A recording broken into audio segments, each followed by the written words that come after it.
Okay, we are now live. Welcome, welcome, welcome, welcome, welcome. Woo! It's been a long day, y'all. It's your boy Carcino here. And don't forget, if you want to donate to the page, you can use the super chat button. If you don't have that, you can use your Cash App if you want to support the channel. There's a super thanks button as well. Want to say thank you guys for showing up. I know it's pretty late. Yep, it's pretty late out there, so we're gonna be not that long. Just wanted to kind of give you guys a brief blow by blow of this game because it's quite interesting. Now, from the beginning, this game took a direction that I didn't expect it to take. CP said he cashed out. The team hit their totals, and that's all he needed from them.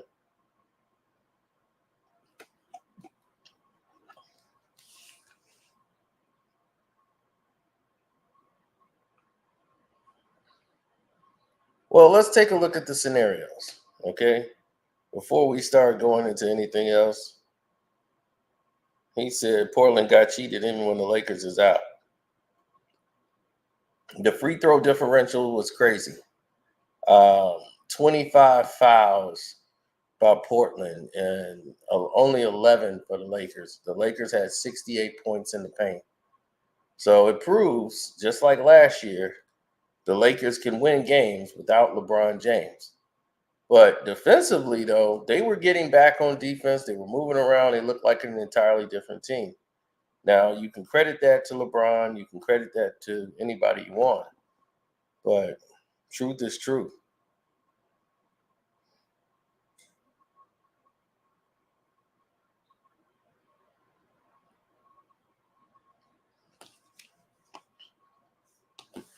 Oh, I would love to see them in a playoff series without LeBron. Yeah, that'd be great. Have him not involved with the Lakers organization at all. That'd be wonderful. Now, the Lakers shot 37 free throws to beat this team. That's what it takes sometimes. But they proved they could win a game without LeBron. So LeBron is not the difference makers in these games. It's the free throws. Now, the free throws is what matters. You take away the free throws, they can't do anything. So LeBron is just a bunch of fouls and free throws because they do the same technique when he's in the game. Give them a bunch of free throws and put those free throws in place of LeBron.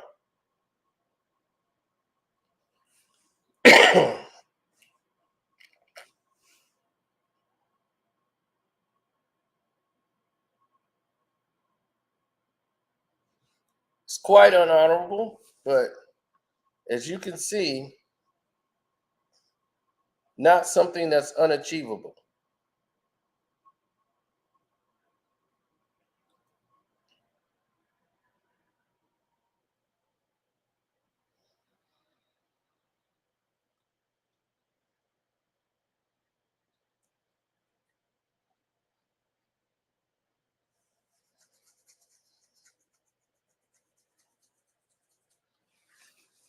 LeBron took the night off, claiming that he got a left calf injury. That's not going to get better in 2 days. Your left leg is your takeoff leg if you're LeBron, and that's when you're overstressing your body. All the road work, all the sore muscles, and you're cramping up because you're drinking too much liquor when you're rehydrating. When you're drinking wine and tequila, wine has a lot of sugar. And when you're rehydrating your body back, meaning that you play basketball, you hydrate with water and everything else, and then you start going to wine and drinking all this stuff. and your body has all that sugar in there, you get bloated. You get bloated from the sugar. So if you get bloated from all the sugar, now your body has got to atone for all this excess of fluids that are coming into play. So now you're going to have to ask yourself another serious question. What in the world am I doing? Why am I blowing up like this?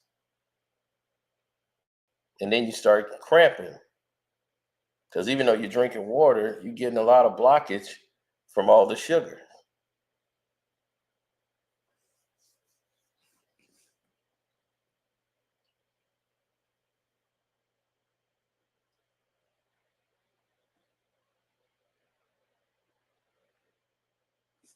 Yeah, there was 37, 25 fouls called on Portland. 25 is a lot. 11 was called for the Lakers. They shot 9 free throws. The Lakers third shot 37. They were 30 for 37. Portland was 7 of 9.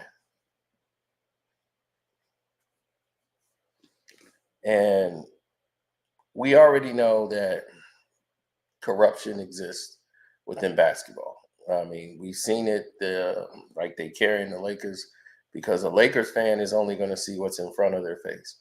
They're not going to see anything past it. So when you start seeing these type of things, it's a growing concern to everyone that's watching the game of basketball. You're starting to see people's views and things that are being tainted and tampered with. So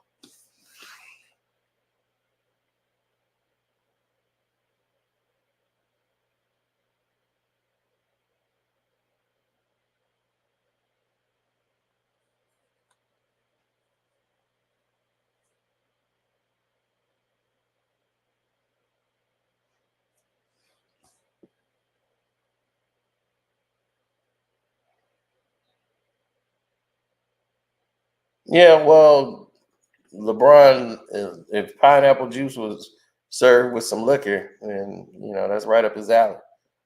He's an alcoholic, so that's what he's got to be drunk every day, drinking wine, tequila. Look at him. He drink heavy. He used to drink Hennessy, but when he was younger. But he got off the dark and went towards wines and tequilas and all those. So like he said, I had to find my drink of choice, and tequila. Yeah, that was my drink. Give me some nice tequila, woo, and some wine. Man, I just love wine. I could drink wine all night. I look about, bottle gone. Now, getting back to the actual game, the Lakers played good defense on a couple of stanzas because it was just refreshing to see the Lakers get back on defense and all 5 guys are down there and they're not playing zone. I was like, wow, they're not playing zone. Everybody's matching up. This is crazy. I never thought I'd see this in a Laker game.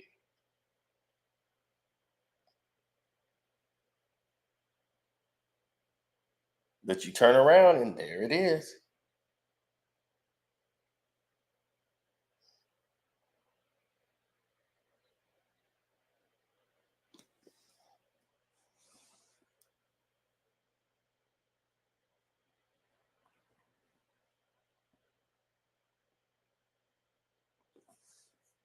Well, it just goes to show you, you don't need LeBron James to win the game. You just need free throws. If you shoot 37 free throws and your opposition got 9, you don't need LeBron.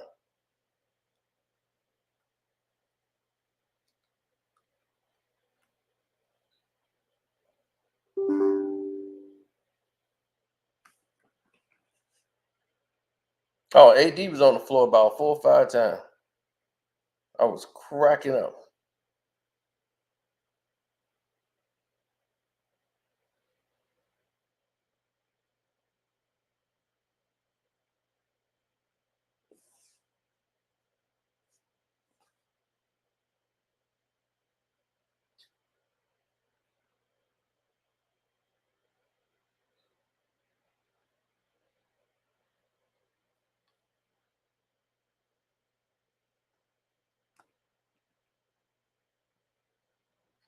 I don't know how long LeBron's going to be out.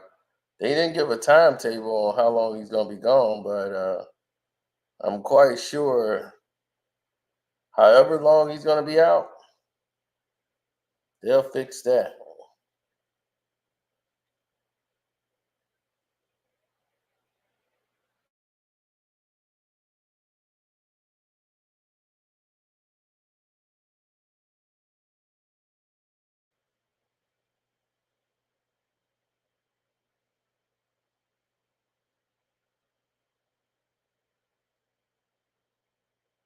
Oh, LeBron be back in probably after a couple days. He's gonna be back on the court. His ego can't let him sit out for a while because they can't keep cheating. Like this game here is a game they could do that with. I don't even think this game was televised. These are those games that are Portland Lakers. They're not even worried about those games.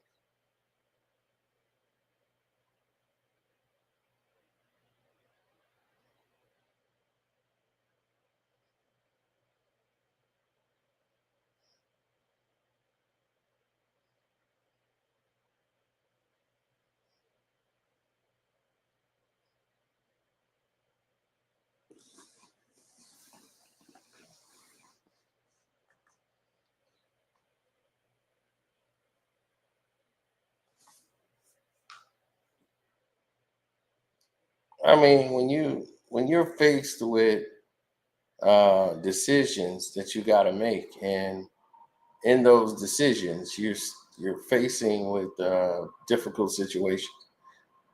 The Lakers were free today. They didn't. They were. They can go out and run. They didn't have to worry about get the ball to LeBron. Where is he at? Guys play free today. Yeah, LeBron's over there in street clothes, and he's just watching the game and rooting.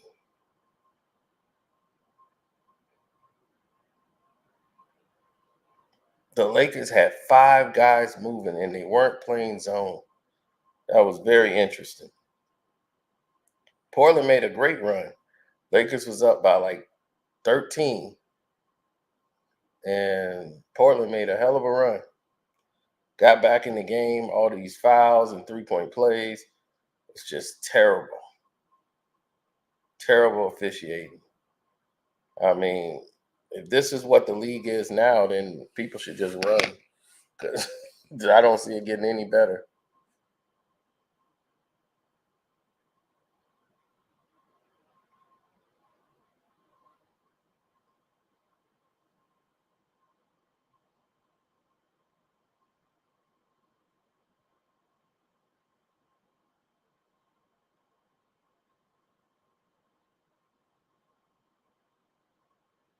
No, it's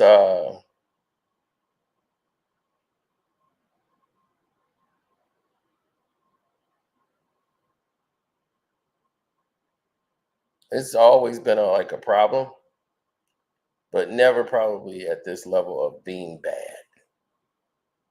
So people have to make their own adjustments. The Lakers as a team, as a whole, nah, I don't see the Lakers as a whole doing like anything crazy like that.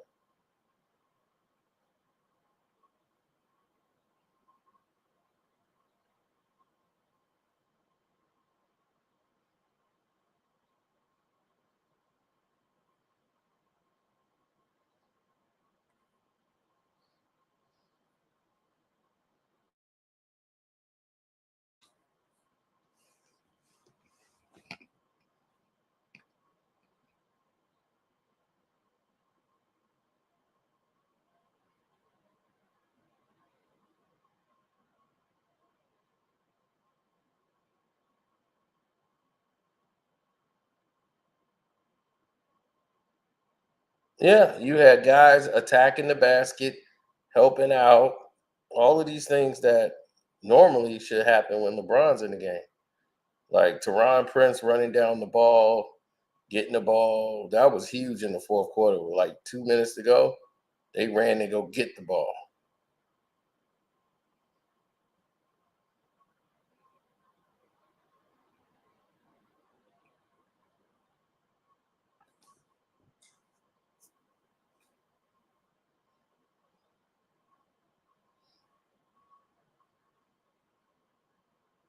Oh, Anthony Davis loved it. I mean, this is the kind of game you want. No LeBron in there.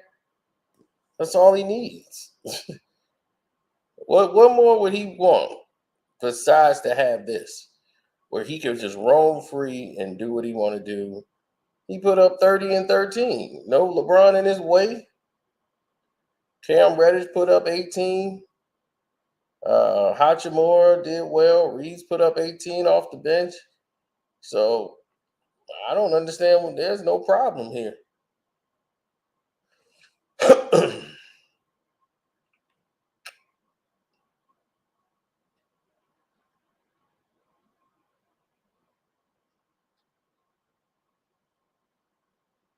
Yeah, I mean, this is early.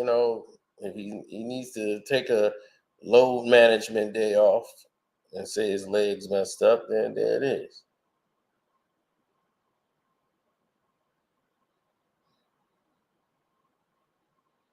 I don't know what he's into.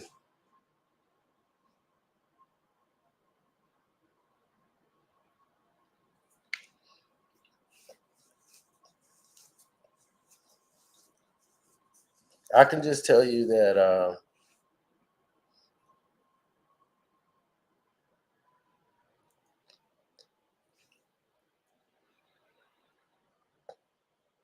yeah, a lot of it hasn't been right.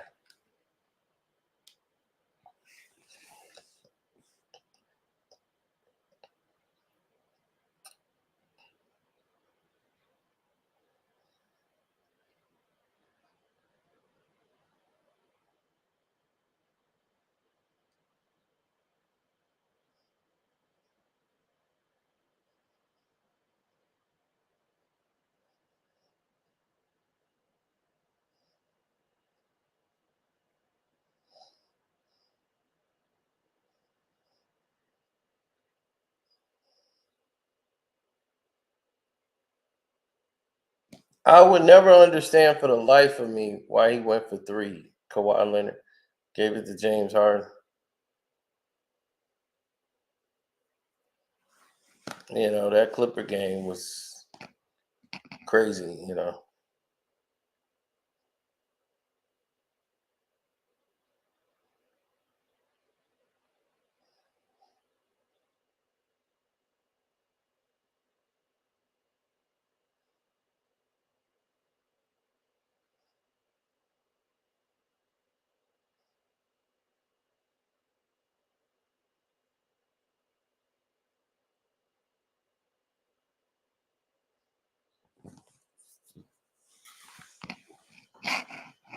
Now, everybody just wants to be able to address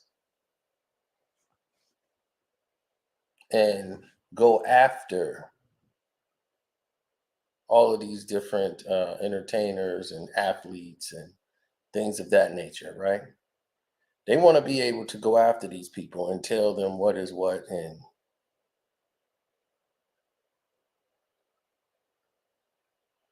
right, they want to go after athletes. They want to be able to tell an athlete what it is they expect of them, the whole nine. That's their concern. They want to be able to have that conversation, those uncomfortable conversations with professional athletes. But the professional athlete is not obligated to tell you his personal life. His whole life, his salary, everything is all on display on the news. So he's not obligated to do all that.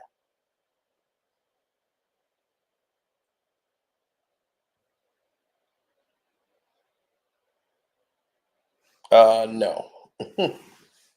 I mean, if I was LeBron, I wouldn't wear my own shoes either. They ugly and they don't sell.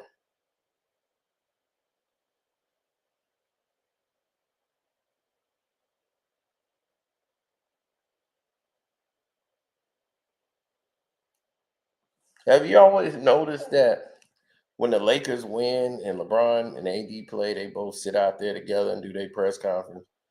But when they lose, LeBron be in the locker room by himself, AD be by himself. Ain't no podium set up, ain't no display, or none of that.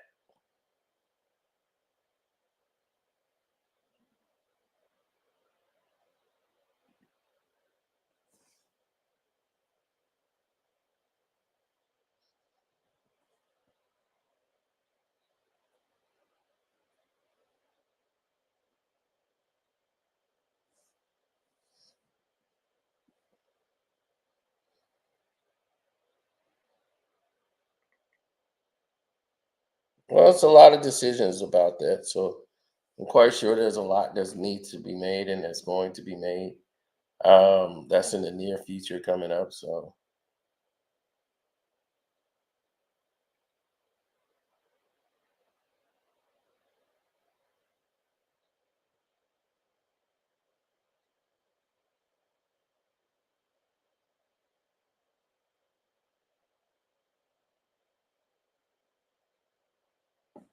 well, 3-5 start from a team that's about a 500 ball club.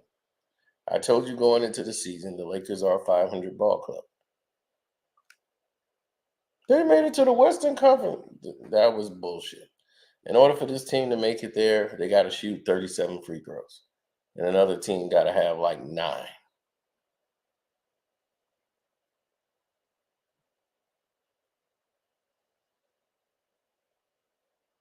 The way it is now.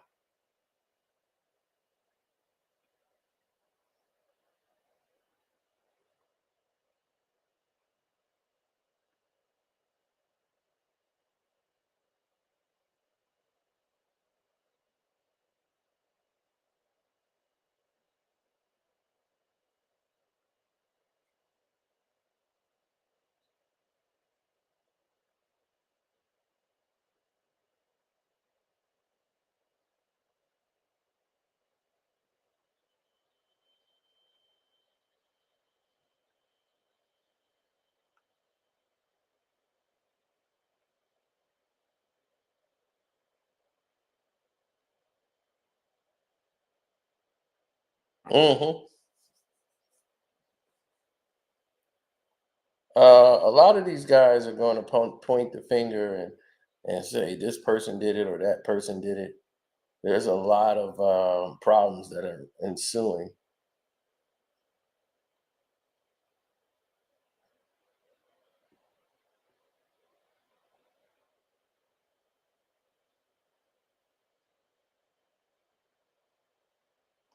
Oh, well, because when it's all said and done, the people that's gonna be able to deal with it are the players that's on the court. They're the ones that got to go through it. They got to perform. So LeBron's got to be able to go through and perform through a whole NBA season, then go to the playoffs at 50,000 years of age.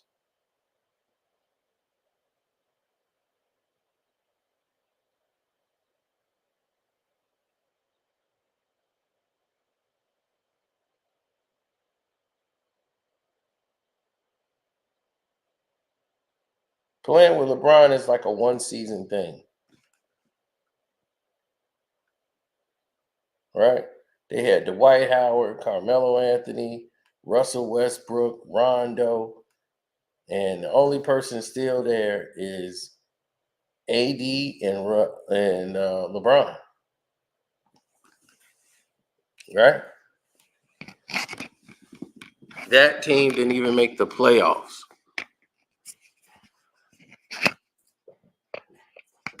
There it is. Look at it. There it is. In all its splendor. That team, no postseason.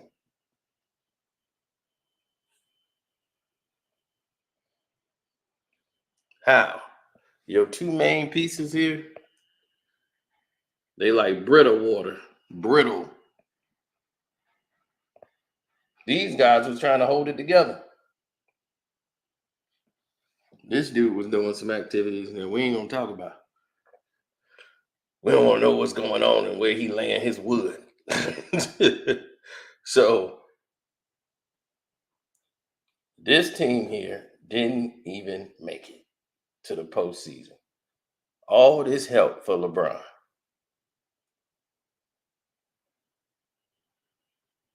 Look at this.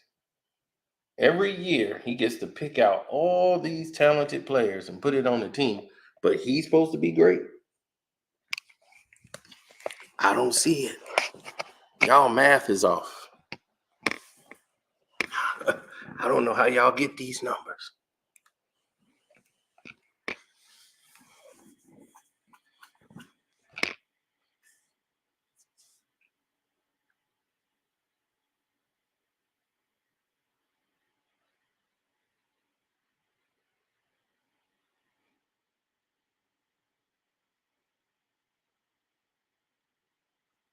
Bernard, how is the chip impressive when everybody who's playing in that bubble is coming out telling you how how horrible the conditions were and the fact that they were off for 2 months? Players were not all there. Some guys sat at home. Other guys weren't even in shape. There is no practice because you got what 16 teams trying to practice on one court. You only got one court. They don't have a practice facility. They practice right on the court. So everybody's trying to practice and they can't all practice at the same time. When you got 16 teams all living in one place, you can't work out the same. So it's a mess. But the only team that's playing together and was doing illegal practices were the Lakers.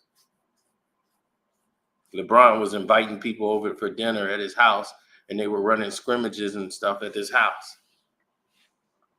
Then they were busted, the Lakers, for using their practice facility for having the Lakers practice when there's supposed to be a lockdown on the country. So the Lakers will be in shape. Everybody else is out of shape when this whole situation goes down. It's all corrupt, man. So nobody honored that thing. That was a money grab for the league. They needed to have some revenue coming in so they don't lose that sponsorship money. They need that. So in order to have those ads stay right where they were, they had to run the gauntlet of what they did.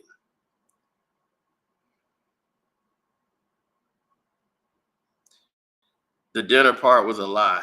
They was they were just running practice at LeBron's house.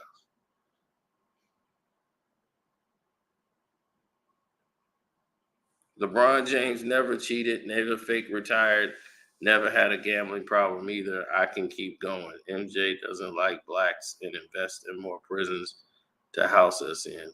It's all true. Look it up. LeBron legacy guy. And Michael Jordan you're talking about is a white man who invested in prisons to house us in, not Michael Jordan, the basketball player. Michael Jordan did retire after his father was murdered and took a break and went and played baseball and then came back into basketball. LeBron James has basically been retired for the last 45 years. He's just sitting here milking it. He has no chance of winning a championship because he's a bum. So a gambling problem? I don't know. He might have one. You just don't know it. But he has a drinking problem. You want to talk about that? Coming to the court, drinking wine, giving babies wine.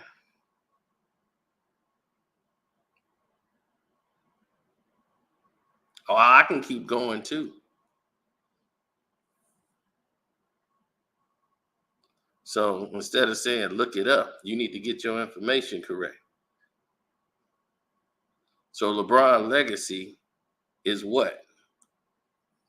Talking about Michael Jordan?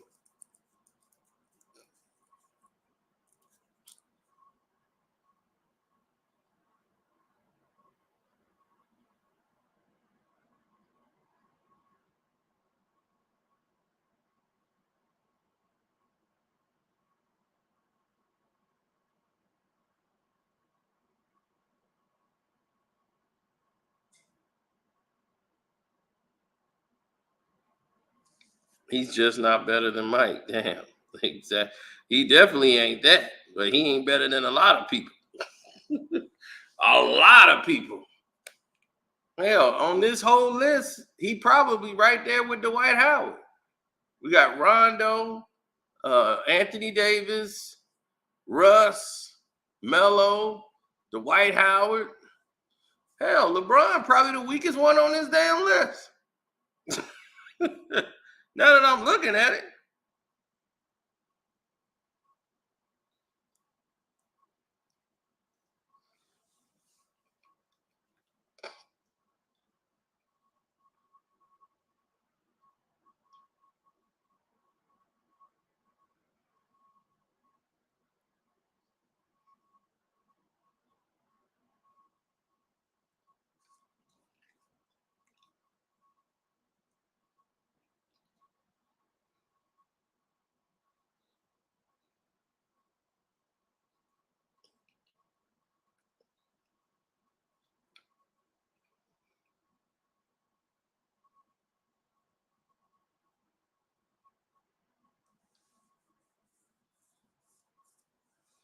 I've never been one that actually was hating on LeBron. I just actually told the truth, and people just didn't like the fact that I told the truth. So because of those factors alone, people have put me in an umbrella or a box of you just hate LeBron. I just like everything about this man. I don't know why it's called hating. I just don't like nothing about him. He's a phony. He's a fake basketball player. He's a football player who was too soft to play football because he might get hurt. So we put him on a basketball court. Got by on his athleticism. Didn't improve. Still the same bum ass player he's basically been his entire goddamn life. He Sean Kemp, but worse. So he's a cheap version of Sean Kemp. Yeah, he's the Korean knockoff, the Taiwan knockoff. Lee Wong James.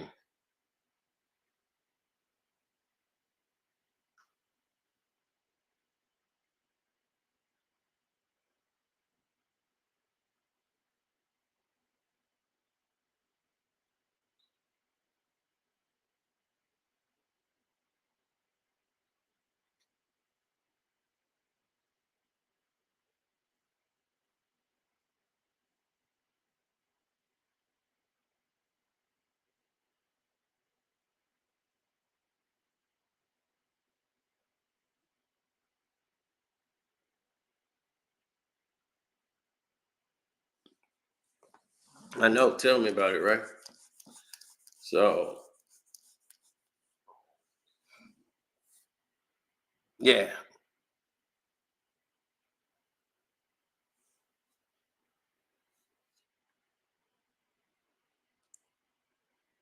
who's emotional?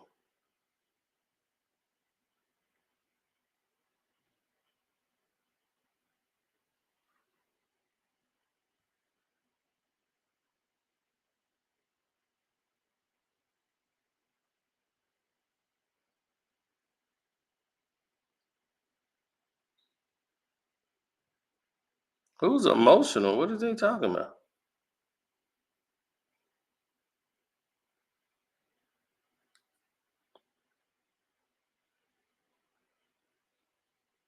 Let's talk about it. How can you say he didn't get better playing basketball when he's one of the best at the game? That sounds like hate. How is he one of the best in the game?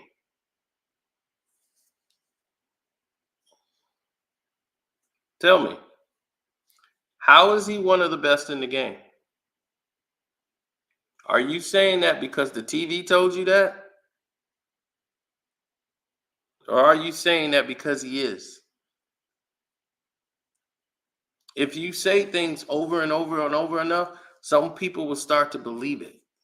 That's called programming. That's why when you watch TV, they call programs.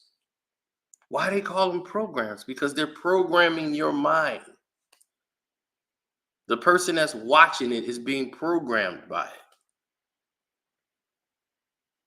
That's why they call them programs.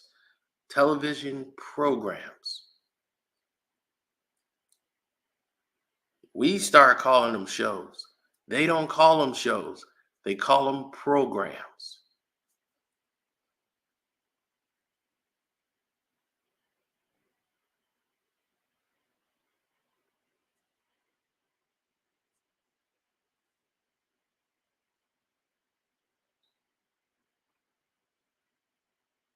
If you've watched basketball for the last 30, 40 years, you know damn near 50% of this league today wouldn't even make it in the 80s, 90s.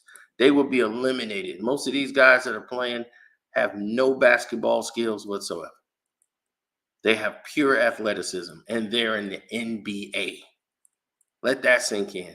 The turnover ratio, meaning from the players coming into the league and being out from the draft, is way higher now. That's why you have all these so-called superstars. Everybody who came in from like 2003, 6, 2007, 2010. These guys are still in the league. Kevin Durant is like on year 16, 17. You got Russ still in the league. You got Chris Paul still here. You got LeBron still here.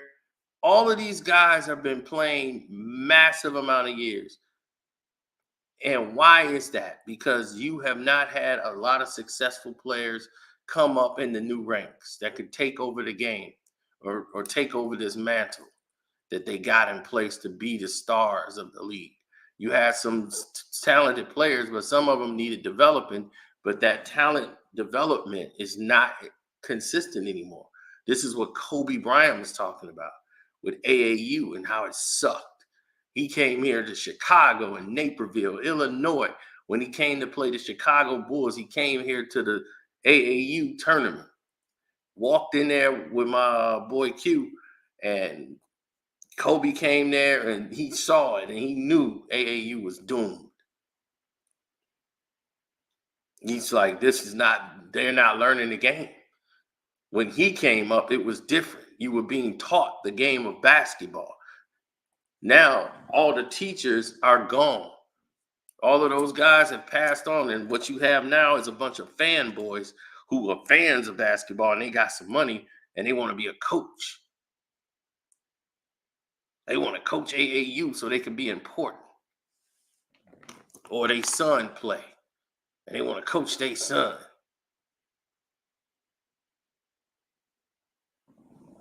So that's why they got into it. Not because they love the game. They were fanboys and didn't know damn thing about the game when they got in the AAU.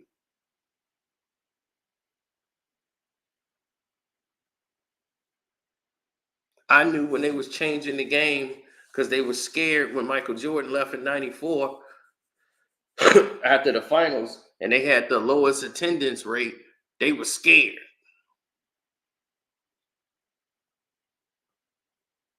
They didn't know what to do. They were scared as hell.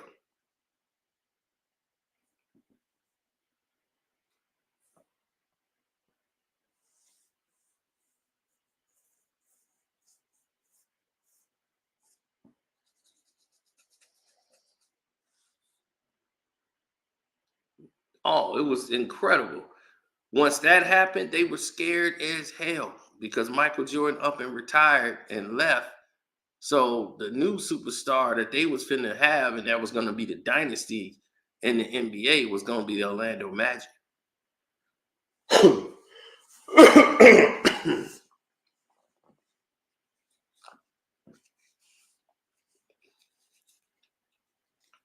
Penny and Shaq was gonna run the whole table.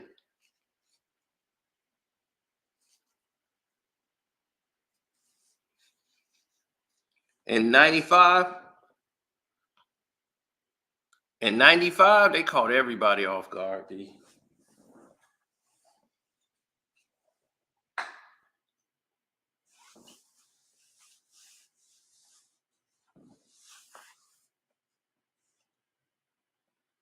In 1994, I think it was Penny's rookie year.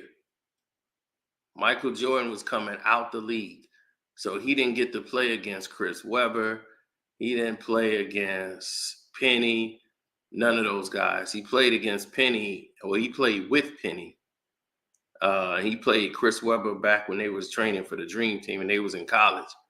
And they beat the Dream Team the first game. That game that they talking about, that's the game Chris Webber, Penny Hardaway, and a lot of those guys played, and they beat the Dream Team. I don't know. Was Penny on that team? I don't know if Penny was on that team. I had to go back and check. I know the dude from Phoenix who ended up going to Phoenix was there, and he ended up being paralyzed when he was doing some ATVs, flipping them, and he landed, and the thing flipped over and broke his spine. He played on that team with C. Webb, and he was good, really good basketball player.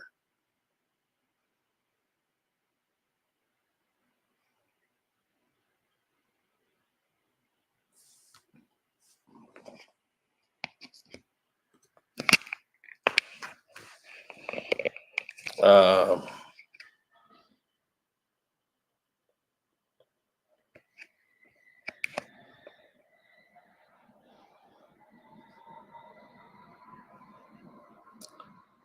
Penny's better than D Rose. Absolutely.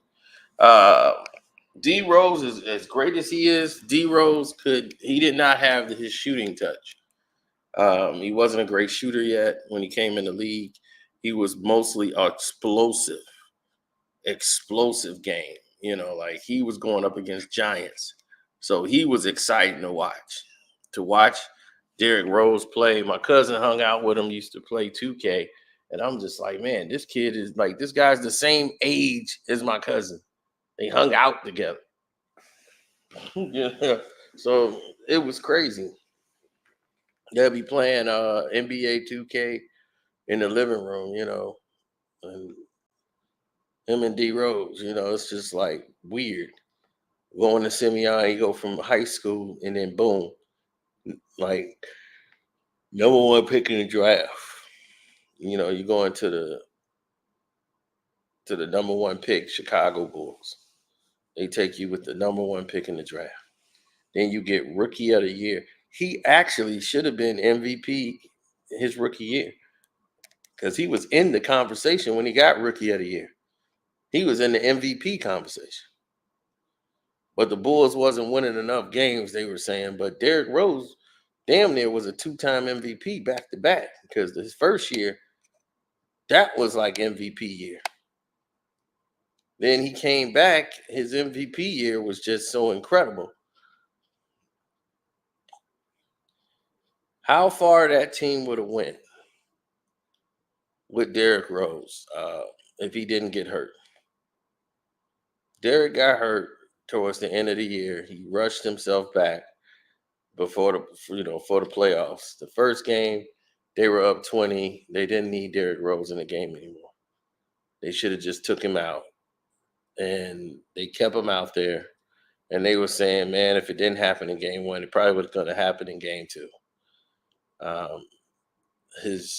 It was sore, but he played through the soreness and he ended up tearing his ACL, and it's sad of saying what could have been, but I'm still happy he's still in the NBA right now, still getting checks, still feeding his family, still got his money.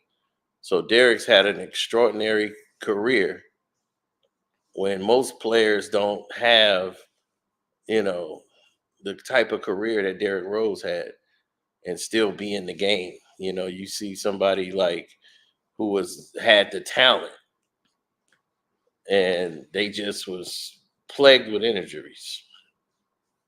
You know, Penny Hardaway had a surgery that didn't go his way, and he never got it. Took away his athleticism, his jumping ability, but his basketball skills is good enough to still keep him in the league, so he could still compete. He was 6'9" with a cross, a post game.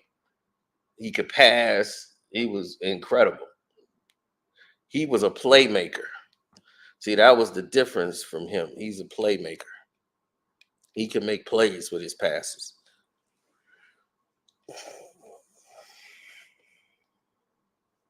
Yeah, I've been exhausted, B.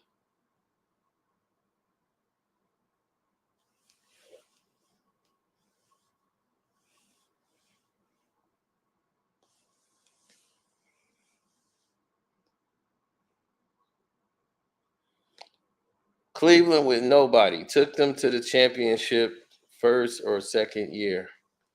No, he did not. He didn't make the playoffs in his first 3 years.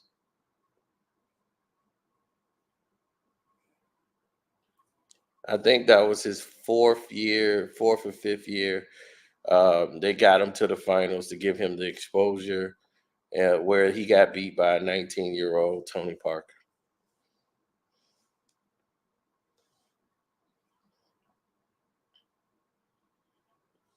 Tony Parker was like 19, 20 years old.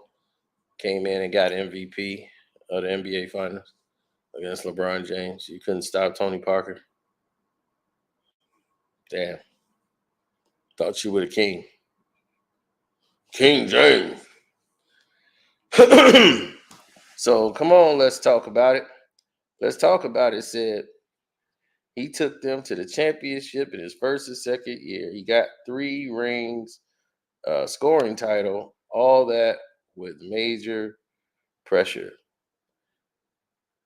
Okay, he got 3 championships with a super team, right? He went and got Dwayne Wade, himself, Chris Bosh, Miller. They went and created a super team in his 20s.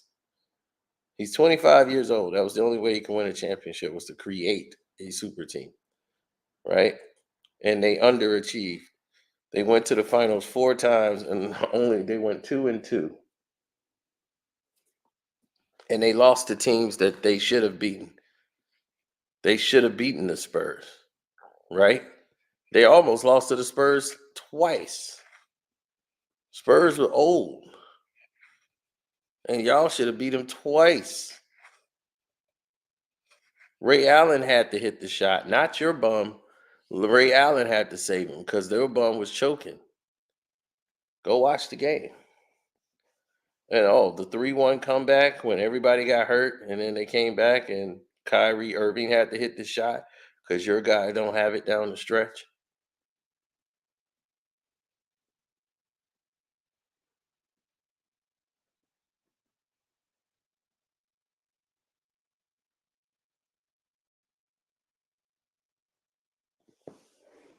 All that major pressure. What pressure he got that don't nobody else got? So there's only pressure on LeBron. There was no pressure on Kobe Bryant. No pressure on Michael Jordan. No pressure on Shaq. No pressure on nobody but LeBron James. Man, that's amazing. Boy, you see how that brainwashing work? They be washing them, boy. They be brainwashing them. Wash, wash, wash, wash.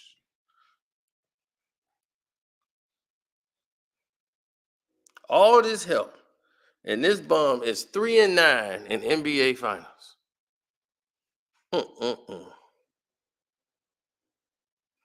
All the help, and he's 3-9 in NBA Finals.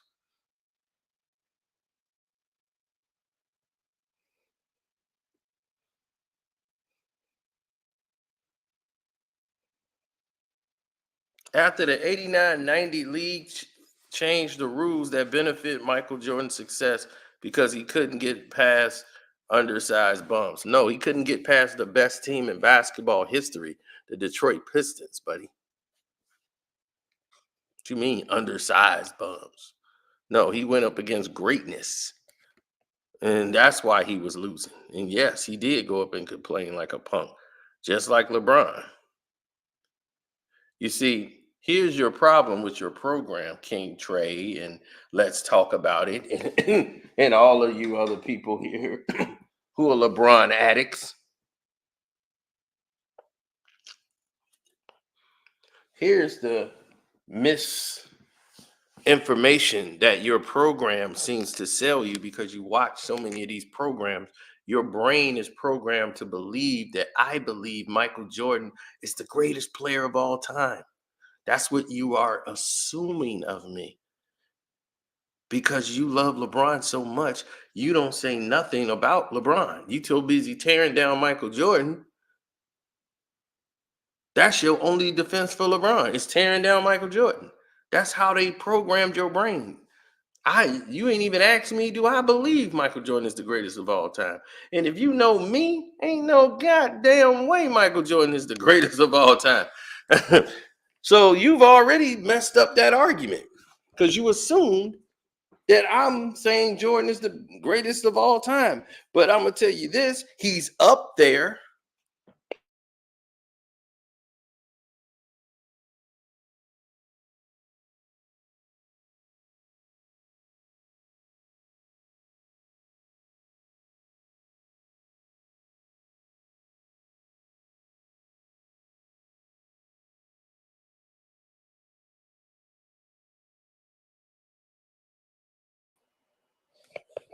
Your guy shouldn't even be in the NBA top 75. LeBron shouldn't even be in there. He got no grounds to be in the NBA top 75. Period. They can cancel that. You see that wall right there? This is Sino's basement.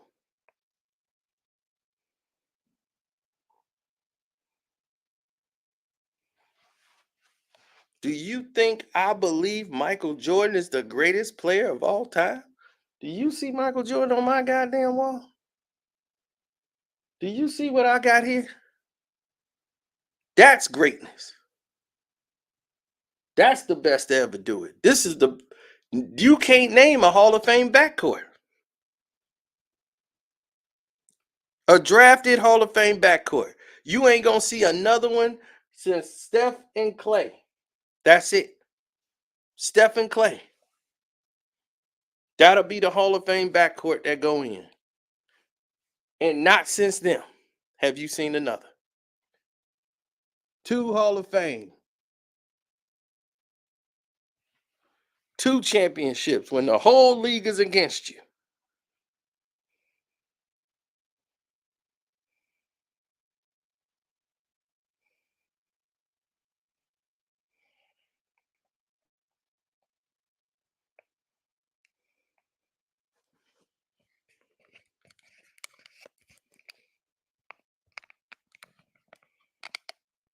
So let me ask you, LeBron James fans, something.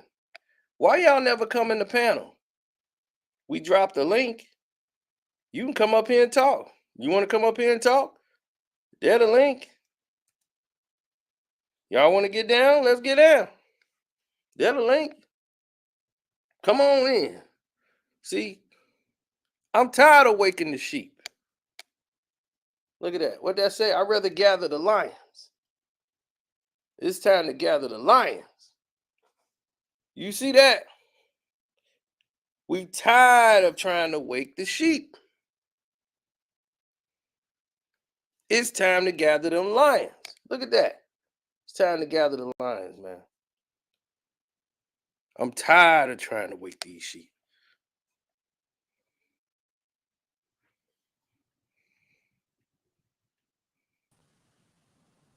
What's up? What else, Yeah, you see, where the Bron fans at? Hey, I want to just say this before I go to sleep, bro. Okay. 2011 Game 4. LeBron James scored 8 points. Yeah. I'm going to just leave it at that. Once you said 2011, it was already over. It was already over. You know I'm from Dallas. I don't forget nothing, bro. That's right. But yeah, I'm going to get with you, Sino. All right. All right, bro. Peace. Peace. See, that's all that needed to be said right there. He scored 8 points in an NBA Finals game. And you going to put this guy in a category of greatness?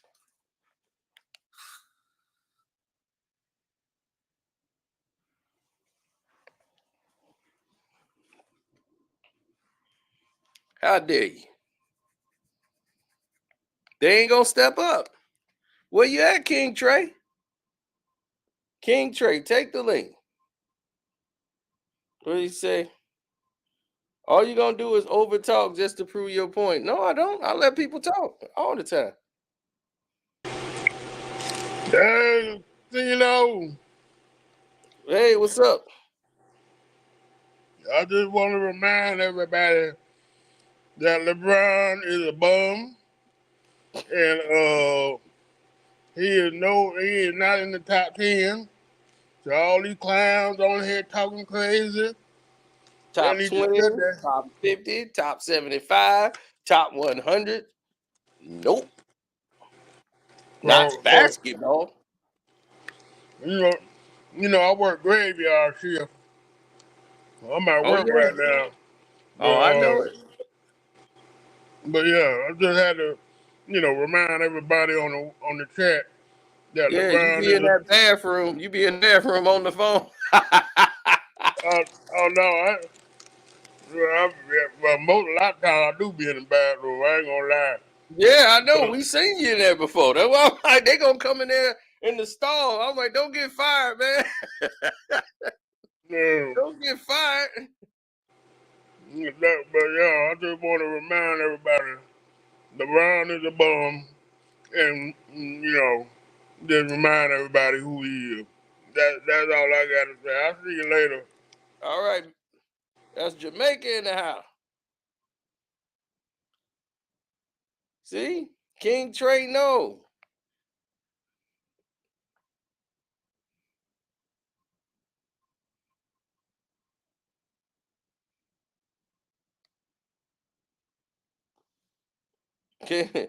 Yeah, Jordan got a 3-peat. He got 2 of them. Kobe got 1 and a possible. He had 1 and then got another 2.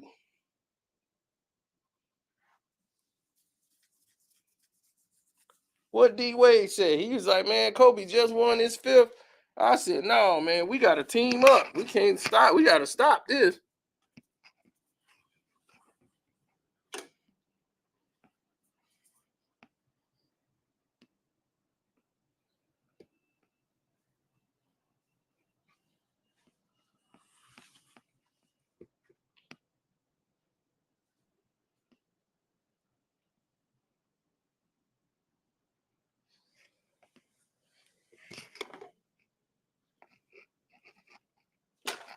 Damn.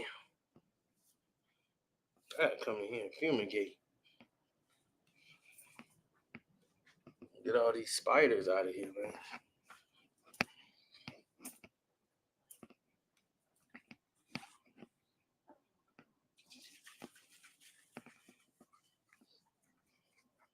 Yeah, I'm hardly ever down here, though. I got a TV down here. I got TVs on the wall, everything.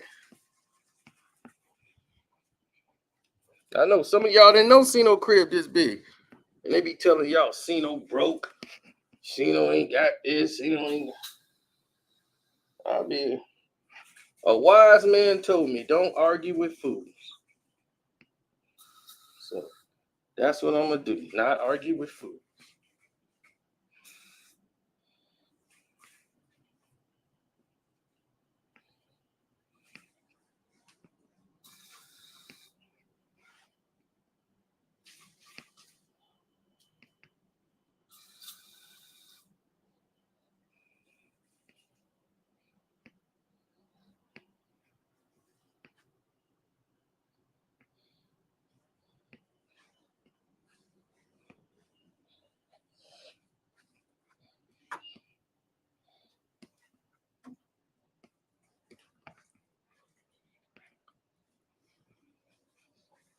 What's up, B Brazy? No, there's nothing LeBron can do to catch Kobe Bryant. Nothing. Nothing.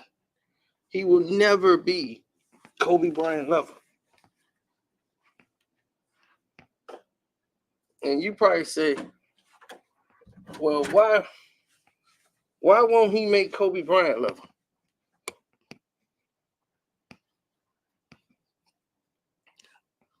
It's quite simple. Here's the reason why he won't make Kobe Bryant's level.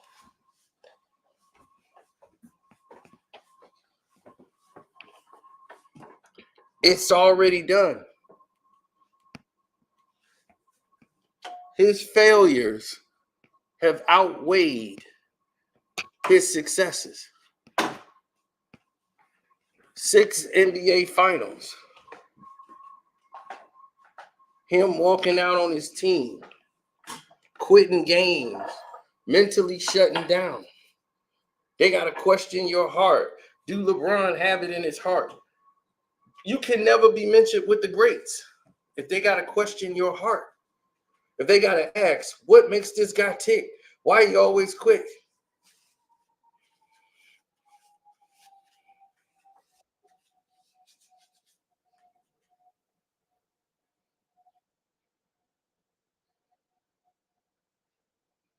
They say your Android Chrome has a bug on it that causes goes.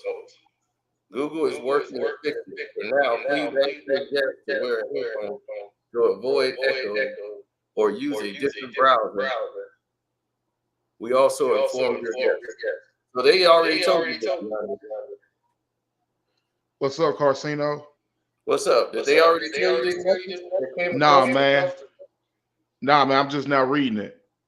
Oh, okay, yeah. Do I got an echo? Yes, you do. Oh, okay, then I'm gonna exit out and come back in. All right.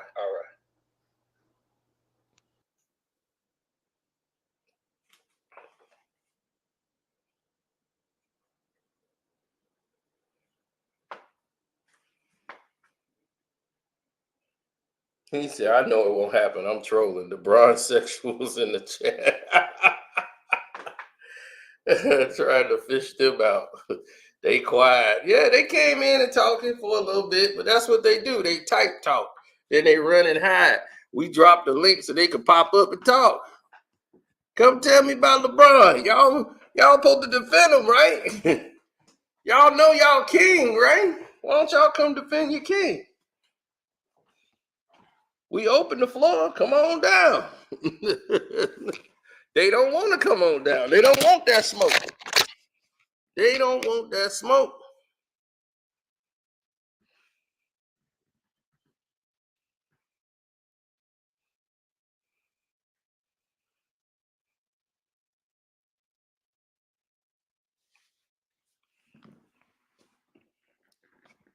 See, let's talk about it. You don't watch the games. You're like, he leads everybody in scoring. No, he doesn't. He's not the leading scorer on the Lakers. AD is. When this is all said and done, AD will be the one. Hello? Hello, is it? Can you hear me now? Yeah, I can hear you now.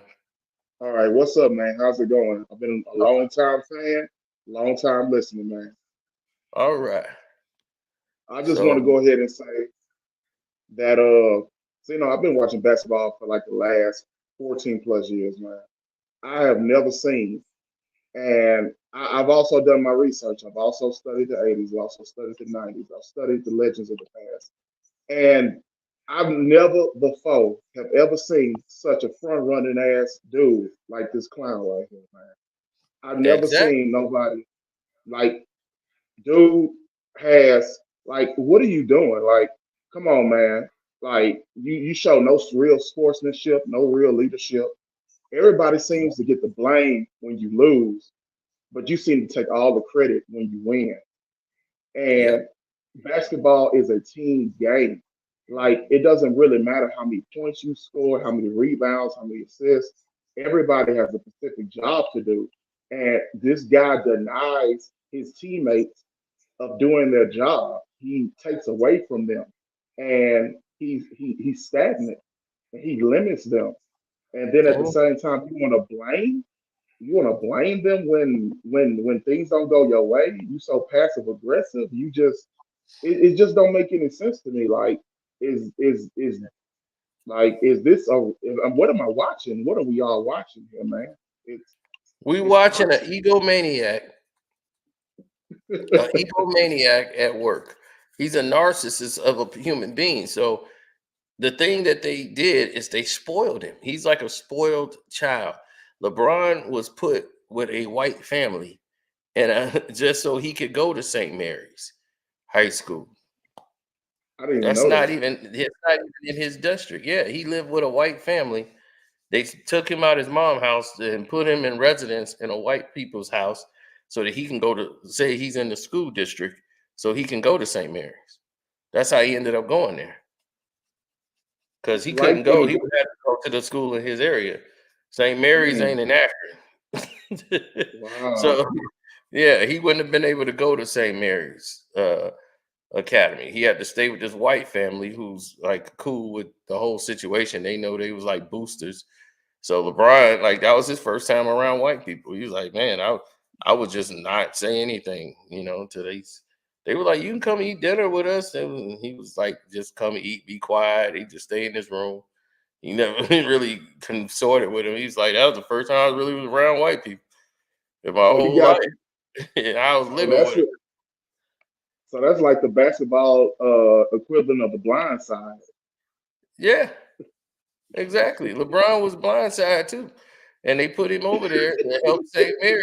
To help St. Mary's out.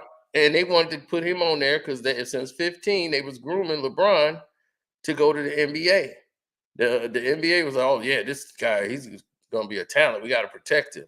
You seen how they did Cook, because Cook was Shit. supposed to come up there, and he was the top high school prospect, and he bust LeBron butt the first time they played. So when they had to play LeBron again, the coach on the team said, "All right, you ain't gonna play tonight," and just sat Cook Mm. down so LeBron could go and get off that game, and that was gonna be on like ESPN. So he was like, and Look then at all the that. scouts were there, and he was like, they was like, wow, Cook ain't playing. You know, that don't even make no sense. Lenny Cook ain't playing. They was like, oh, Lenny Cook now, he's sitting down, he has some legs on his. Nate, that was a lie. I wasn't sore at all. He's like, I was ready to play, and they sat me down so LeBron could showcase himself. And he had a The good little game. propaganda. Yeah. The So the propaganda begin. started in high school. Then they put him on Sports Illustrated, The Chosen One, and all that. He bought into all that. He drove a Hummer his senior year. Now, how you gonna get a Hummer and drive a Hummer to school? His mom got credit and signed. The bank approved her because they knew LeBron going to the NBA. So they approved her a credit line. His mama, who ain't got two nickels to rub together, she gonna get approval to buy a Hummer? Knowing it's normally illegal for him to have that. Like, so they was like, hey, where do you get the money from? You know, and they was like, no, she went and filed for the paperwork and they gave her a loan. And they bank wasn't gonna deny her because they was, I mean, like, I ain't never seen a bank say, well, you ain't got no money, but we gonna just go ahead and prove it because your son is LeBron James. And we got it's rumors he's for to be in the NBA. It's like, hey, so what? He could go to the NBA, don't mean you give Don't his mean mama. anything. Right, it's in her name. She has no job, no credibility enough to get no damn Hummer. She ain't got no credit scores. Credit scores about 25. How the hell you gonna give her a damn Hummer? Man, I'm telling you, man, the stuff like when Jordan retired and a little bit after that, you start hearing snippets of this and snippets of that.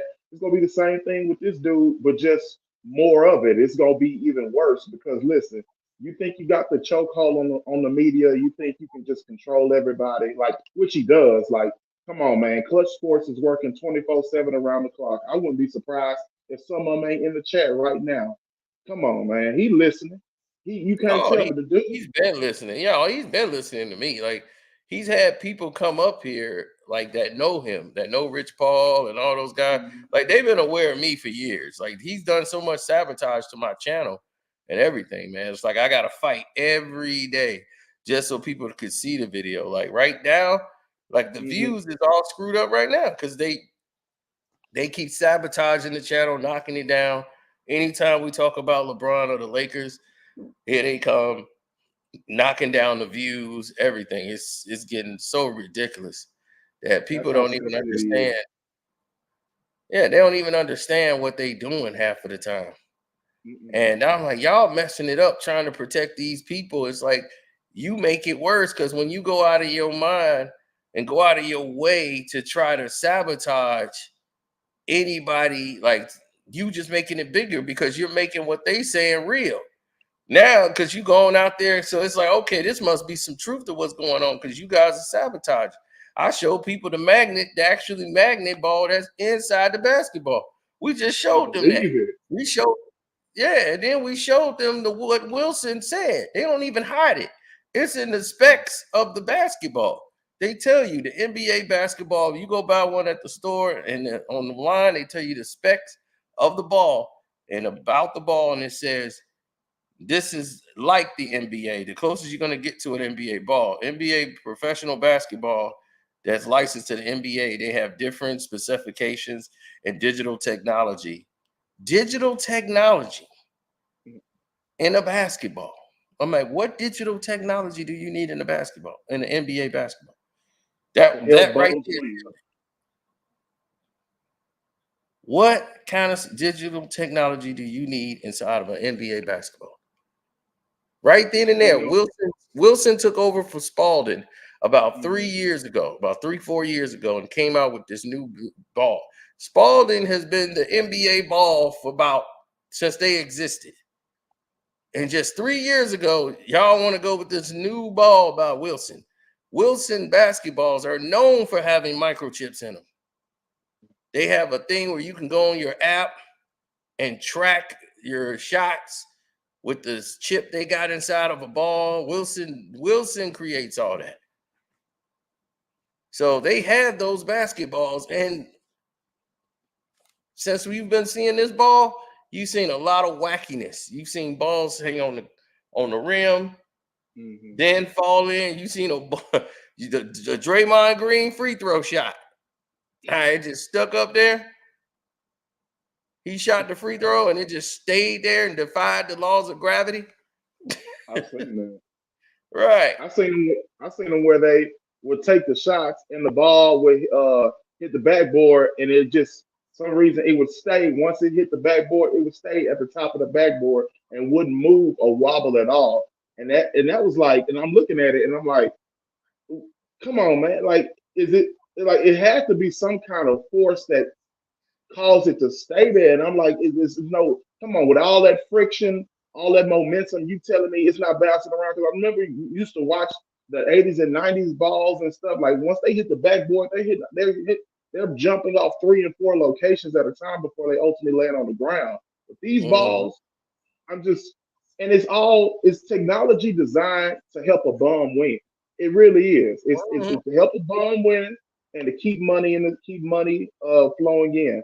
And my thing is, the NBA is never going to seem to grow and get better until he retires. Like, dude, you're never going to be Jordan. You're never going to be Kobe. You are you, and it's really your fault because you think you're so great that you don't think you're above practice. You don't think you're above criticism. I mean, come on, man. You've been in the game 20 years and you don't have a to-go move. Your footwork is lousy at best. What are you doing? Like, what are you doing? How can you stay in the NBA 20 years and never perfect the free throw shot? I don't think it's ever been a season that he shot above 80% from the free throw line. That's sad. That's sad for a 6'9" non-big. Come on, man. You got Kevin Durant, 6'11". You got Anthony Davis, 6'10", 6'11". You had Dirk Nowitzki, 7 feet tall. All these guys were good free throw shooters. These guys had reliable jumpers. These guys had a go-to move, a back to the basket move. You know, what is you doing? I've noticed that he cannot dribble. He cannot go between his legs without looking down at the ball. Yep. I've noticed that. Like, you've been in the game 20 years. I mean, come on, man. With all the alleged stuff that you've been taking, you know, allegedly, you know, you got to use that word. You telling me you couldn't took something, you couldn't have had something to help you dribble better, to give you better. Come on, man. He probably right now working with that yellow ball they got dribbling in one spot. Like his thing is he's so butthurt because everybody exposes him. Like he had to go get a fake hairpiece and put it in front of his head, and then had his hair falling out when he put the head. And because his ego is so great, he can't even have that. He was so embarrassed. Yeah, he went and got a hair transplant where they done put some hair right here, a big patch of it right here in front of his head. So when he's sweating and playing the game and his hair is thinning and out, you could see the line from the fake hair piece right in the front. So he had to fake a hairline here because he just went bald. And this guy, it's like, dude, you're milking the game, but I blame the league because they're responsible for this. This is Adam Silver's, all of him. This is his fault. He created a monster. Like David Stern knew, like, okay, LeBron James going to the NBA Finals and all of this with Miami. When he went back to Cleveland, David Stern started he turned it over to Adam Silver. Adam Silver didn't know anything but keep LeBron going to the finals. That's it. He kept that going too much. David Stern would never have that go. He's like, I No. never put Bird and Magic in there that many times together. You would assume they played every year, but they didn't. Right. If one for the whole 80s, one or the other would be in the NBA finals. If the Celtics won in there, the Lakers was in there. If they both weren't playing each other, they didn't play each other. Like, people don't know, Magic and Bird didn't play each other for like 3-4 years when they was in the league. People thought they played right away. I'm like, no. In 81, 80, Bird and them didn't make it. Magic and them made it. They was winning championships already. So Magic had like 2 before Bird ended up getting his. And like, it was like going back and forth. They were not playing each other though. Bird got his, Magic had 1. Then they were like 1-1, and Magic got 1, and they were rolling. And then all of a sudden, when they did play in like 84, Boston beat them. Mm-hmm. And then in 85, they came back and they won. And then 86, Boston came and won. And then I think they beat them in like, I think 86, Boston won. But I don't know if they played Magic and them in that time, but they played like 3 or 4 times. Then in 87, they played and they beat the Celtics again. So in 86, they won. That was the team. I don't even know if they played Magic and them in the finals in 86, but they played Boston again in 87 and beat them. So Bird and them beat them in 80, I think like early on in that year they won, like 82.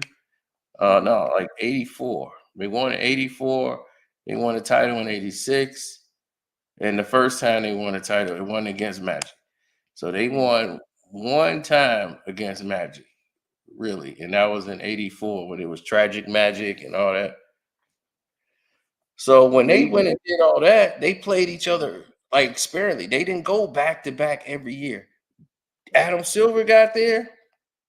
It was Golden State versus Cleveland. Yep. 5 years in a row. 5 years in a row. People was like, no, that didn't happen. I was like, dog, they did like 4 years. Like 4 years of Golden State went 5 years straight to the NBA finals. 5 straight years, and their bodies broke down. And by the time they got to the game with Toronto, they were just breaking down. It was. I watched it. It hurt me. Like, KD got hurt. KD tore his ACL right along with Klay Thompson. I was like, and Klay came back. Klay was gone 2 years. So it was like he was gone doing all the losing. He wasn't even playing. Then when they came back, they won a title. So he really missed out on all the struggling. Then Steph broke his hand. The next season after that, got his hand stepped on. They broke his hand, so he was out. So the league was taking a pounding because all their stars is out. Then Kawhi Leonard got hurt. So, but they've been letting a lot of their talent go to waste. And this is what David Stern is saying. You can't keep attaching yourself to this, because he didn't do that with Michael Jordan. When Michael Jordan went to Washington, he wasn't trying to promote Michael Jordan going. He didn't want Michael back. Not that time. Mike came back on his own. He was like, no, we good. We don't need Michael Jordan to come back again.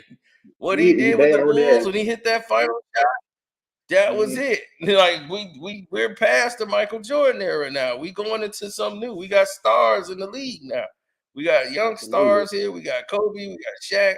We got all these young talent. We got to market this. We can't just be tethered to Michael Jordan and stand glued to him, because that's going to mess the league up. That's what messed them up in 94 when he suddenly retired. They didn't position themselves to have the new group come up. They was just drafted.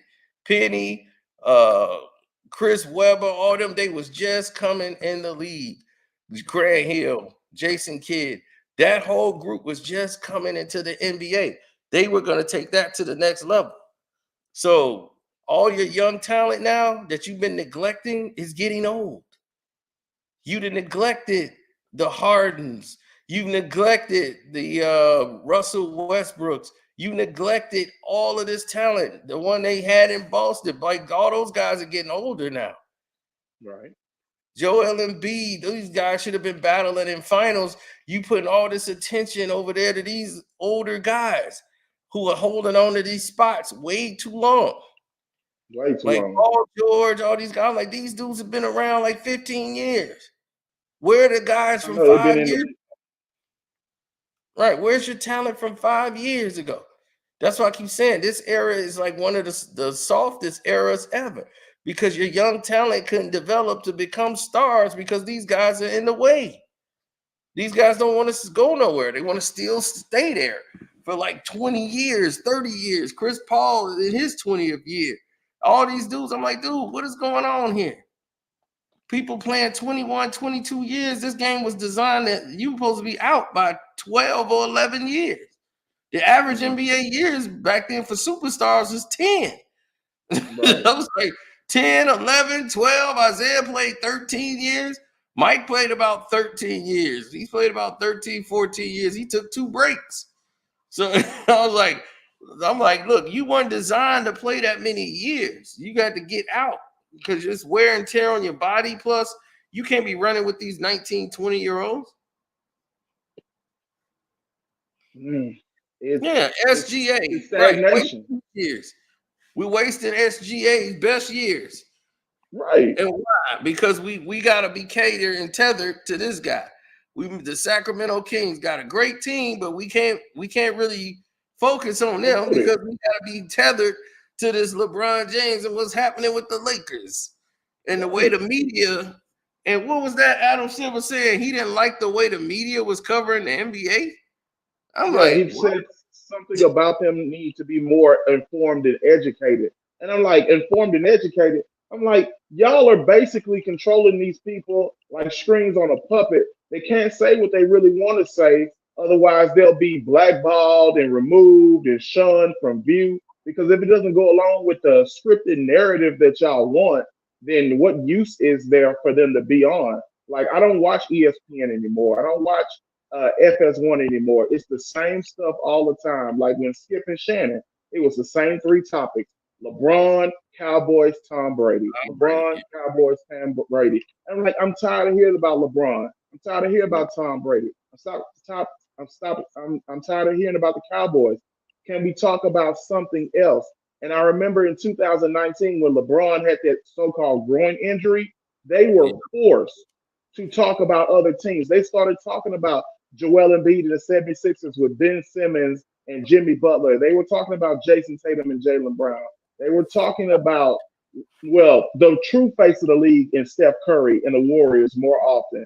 They were talking about these upcoming teams with Luka and Russell Westbrook's OKC Thunder more at that point. And I started tuning in more because it became more blended. It became more of, okay, you're starting to touch on things that we actually want to hear.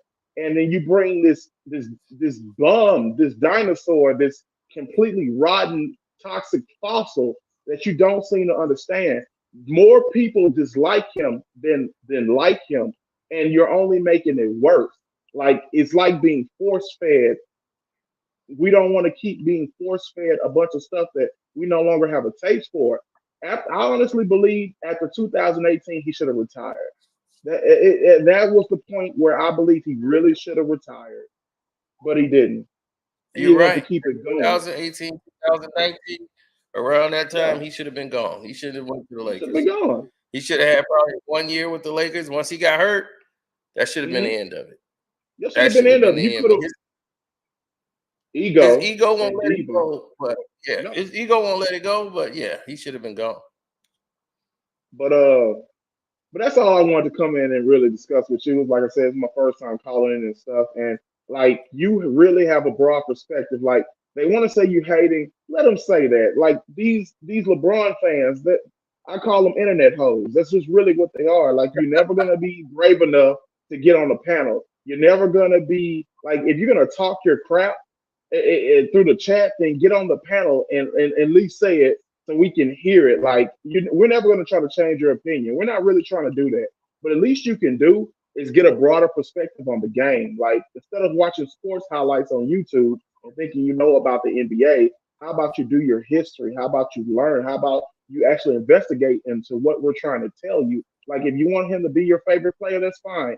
Even though I believe Michael Jordan is the GOAT, he's not even my favorite player. I have like it's really hard for me, but I have a 1 and a 1A. My one is Kobe Bryant. My 1A is actually Penny Hardaway. I Okay. love Penny's game. He's like, and if it wasn't for injuries, he probably would have been able to do something great. I really rooted for that. I was really hoping for that Magic team at that time, but hey, despite Shaq's so-called dominance and everything else, you couldn't get back. You couldn't stop skill. You couldn't stop Hakeem the Dream. You couldn't stop him. And hey, you had to run to L.A. and couldn't win there until you got Kobe Bryant. But hey, that's just a story for another day. Oh yeah, because their whole thing was they were hoping when Penny Hardaway got hurt, it was Mm. a whole different movement going on with LA. I'm gonna get on with that. I'm gonna tell you about that because there's a lot of things that transpired there. And Penny Hardaway just it got into it with the general manager of Orlando, and Mm. things went left.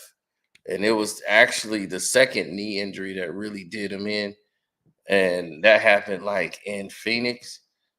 But Mm. he was just disgusted with the team in Orlando because Dennis Scott got fat and he couldn't 3D was just fat as hell. His legs was fat as hell. He was just in there.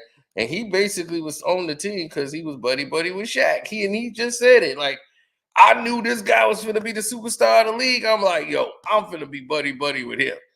So that was gonna make sure he got the starting spot, everything. That's why his guy 3D boy. He was in Shaq 3D. videos, everything. He Uh, knew how to play his position. He was like, "Oh, Boy, I'm gonna make Christian goes a long way. it." And I want to address Adam Silver because Mm. Adam Silver talking about the media need to be more informed. You don't want the informed media speaking. You like the Mm. propaganda that they're saying. So they're not saying anything that you don't want them to say. The media is not saying anything that you don't approve, or Right, they'll lose their credentials. They right. would lose their credentials. When LeBron James tore his groin, they didn't even say that. They said he was day to day. And I said that's a lie. I knew I was the only one who came out and said, no, LeBron is not day to day. He's out. Because I knew because when LeBron was over there, I knew the athletic trainer. I had a guy in there that was recording. He now on YouTube and do recordings for him. I don't know if he's doing that now because after COVID, they changed a lot. Like with having people with access, but he already had access to the Lakers before the LeBron came there. So it was nothing unusual for him to be recording practice, doing stuff. So I used to have some footage of all this stuff, scrimmages, practice, knew what was going on, the shoot arounds. I had all of that back then. So when all this stuff was going on in the Lakers camp, I was telling people. So when he was out, the trainer didn't think it was a big thing for telling everybody, like, oh no, he's gonna be out for a couple weeks. Yeah, no, it popped. He heard it pop, and so the trainer was just saying it loosely because he thinking it's no big deal. Like we know this is what we're dealing with. So we going to get an X-ray to see if it's completely torn or is it partial tear, and how long it's like how many weeks it's going to be. Like if it's fully torn, he might be done for the season. So, but he's definitely out.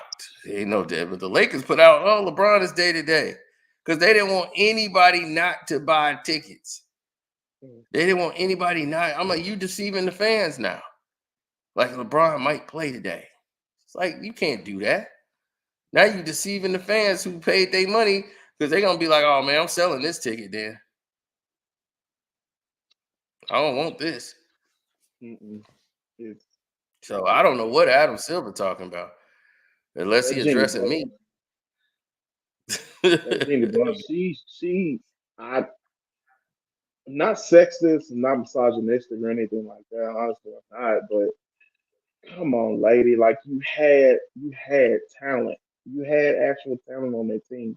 If you just would have developed them properly, I really feel like Brandon Ingram would have taken that team and would have probably been in the playoffs almost every year. I'm talking they would have at least they would have had a real fan base, not these people from Akron and some from Miami. Everywhere he goes, they go. Every time he takes off a jersey and put on another jersey, there they go. If LeBron was going to the Timberwolves, they'd be a Timberwolves fan. If LeBron was going to Portland, they'd be a Portland Trailblazer fan. Like no matter where this guy goes, they always seem to take off that jersey and throw on another jersey. And I wouldn't be surprised if he literally left the Lakers and went to another team to play for like a year or two just to try to see if he can, piggyback to another championship off someone else's back. Like when you think about it, like the dude's championships, two of them four are under extremely weird circumstances. The other two, you beat up on a young team. Now, even though they were talented, they were young. They didn't know no better. You had a guy in Kevin Durant that was what? He wasn't even 4 years into the league. You had a Russell Westbrook and a James Harden that wasn't 2 or 3 years into the league at that time. And you had a bunch of role players, Derek Fisher, whatnot. And what they did was incredible to get to the finals. And if you watched that game one, that team had Miami's number. And I honestly feel like the higher ups and Stern and whatnot, like, come on, man, we keep getting you here and you still finding ways to lose. They got tired of seeing them lose. I mean, we allowed you to form this super teams, but they wouldn't allow Kobe to get Chris Paul. Because if Kobe would have got Chris Paul, he wouldn't have to work. He wouldn't have to work that damn hard. He would have had an actual point guard. He would have actually been in contention instead of at the Phil Jackson left the guy Mike D'Antoni, and Mike D'Antoni literally ran the guy into the ground. Literally ran him into the ground. Like Kobe wasn't exactly still in his prime, more like at the back end, but he still had enough. And just like Mike, he learned to evolve his game just enough to circumvent the loss of athleticism, and Kobe would have made it back to the finals. I honestly believe Kobe would have made it back to the finals and probably secured that sixth championship. And if it wasn't for what in 2008 when you had Andrew Bynum and Trevor Ariza, he probably would have beat them Celtics. He most likely would have beat them Celtics because you had three Hall of Famers even before they were Hall of Famers on that team. And I believe the Lakers took them 6 or 7 games, if I'm not mistaken.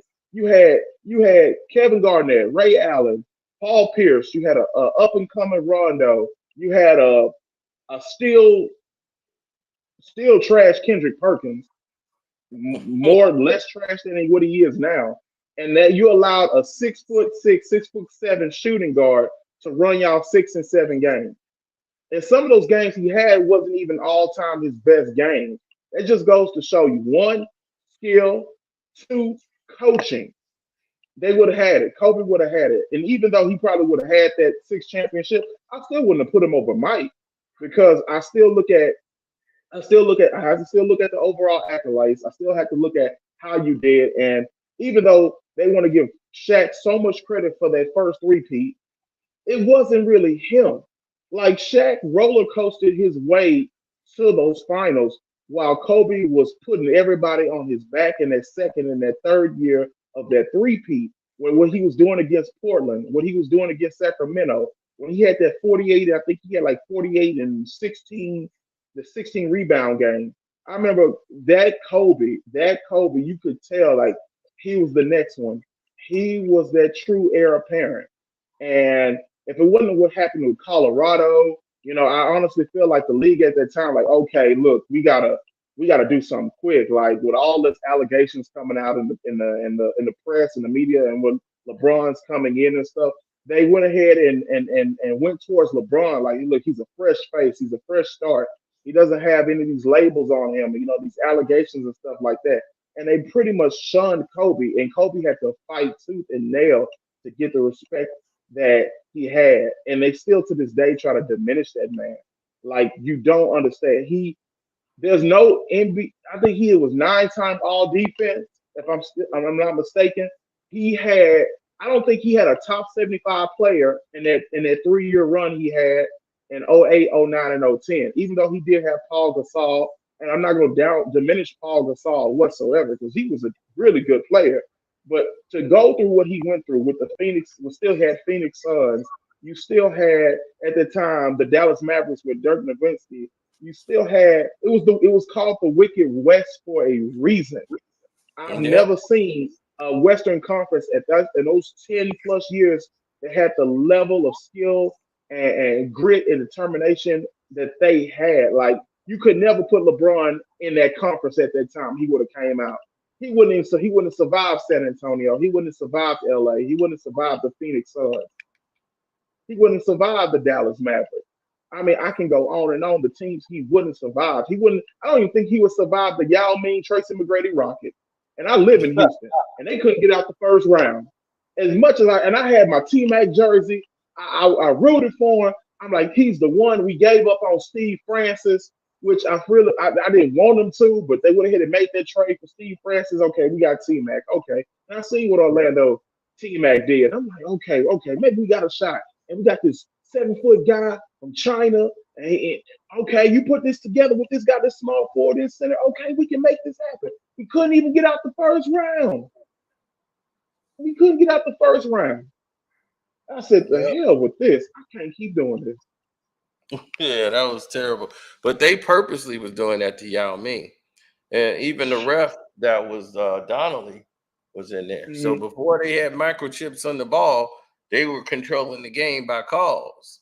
By just the referees are just controlling the game by putting guys in foul trouble and what have you. Right.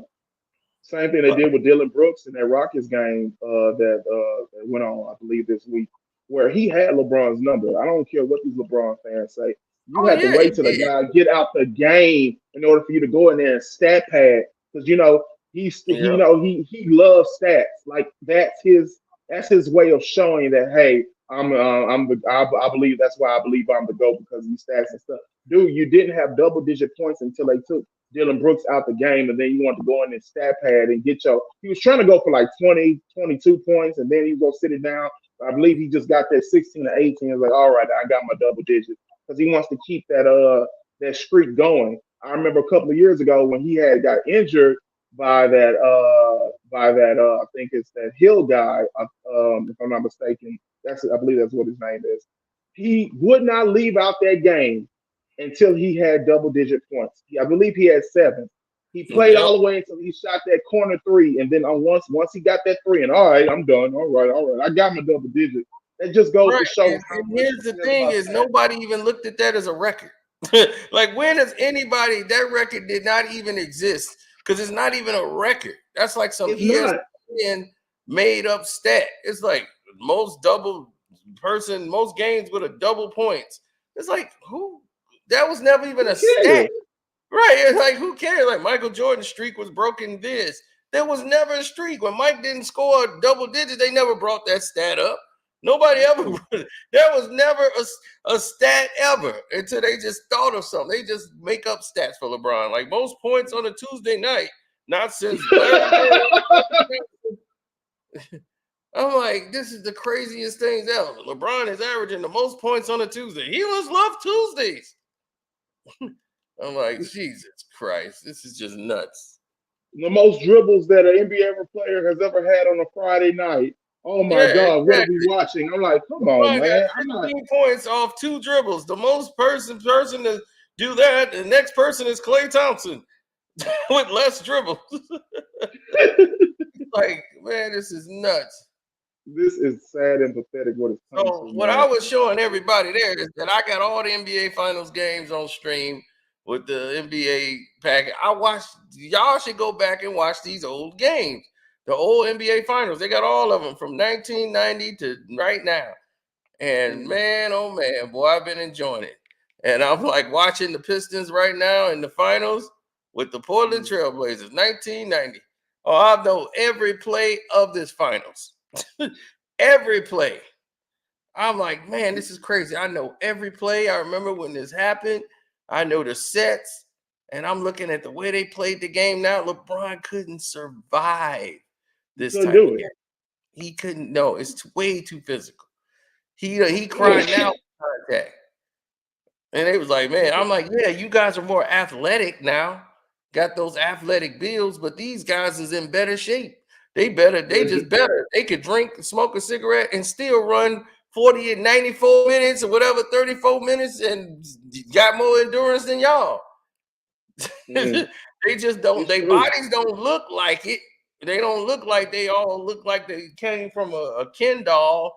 All got all these muscles and all that. But I'm like, y'all's popcorn muscles. These dudes is just athletic and strong, and they can play all day long. Y'all built different. Right, they built way different. Their DNA structure is tough. So I was like, dude, these people get hit for real. I like you were getting laid out on the court, and that was that. They get rib fractures and everything. Was the last time the NBA was on CBS was when the Pistons played the Portland Trailblazers, and they came to NBC, and Dick Ebersol start building the NBA around Michael Jordan right after this year. And this is when we got ripped off the very next year because Dick Ebersol was on NBC. He came over there because he does like those television soap shows and all that. He get Emmy Awards for all his stuff, but he did great for the NBA. He came up with that theme to lead into the games that